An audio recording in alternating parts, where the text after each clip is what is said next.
ብዬ ነው የማስበው ማለት ነው። ግን ደግሞ ያው የተነገረው ቀንጨፍ ተደርጎ ነው። ለምሳሌ ለናሆሚም ራሱ እንግዲህ የኪራ እናት የካንሰር ታማሚ እንደሆነች አልተነገረውም።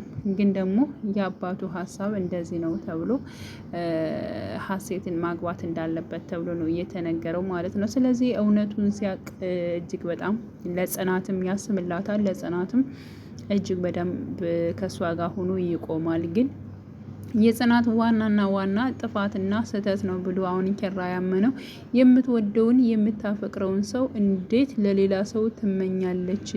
እሷ አትወደኝም ወይ? እሷ አታፈቅረኝም ወይ? እንዴት ነው እኔ የምፈልገውን እኔ እንትን የማደርገውን ሰው ለሌላ ሰው የምመኘው ወይስ ደግሞ አሳልፌ የምሰጠው? ለምንድን ነው የራሴን ደስታስ የማላስቀድመው?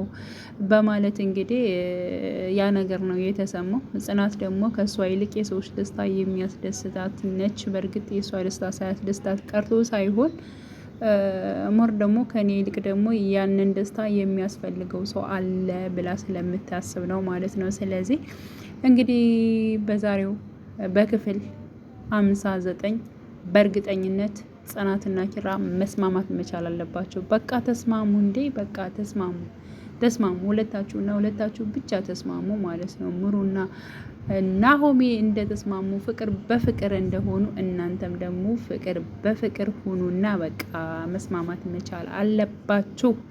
በዛሬው ፕሮግራማችሁ ያው በዛሬ እንትናችሁ ማለት ነው በክፍል 59 ተስማምታችሁ አንድ ሆናችሁ ፍቅር በፍቅር ሁናችሁ ስታሳልፉና በቃ ያለውን ነገር ማየት እንፈልጋለን የሚሉ ብዙዎች ናቸው። እኔም ደግሞ እንደነዚያ ከሚሉት ራሱ አንዷ ነኝ ማለት ነው።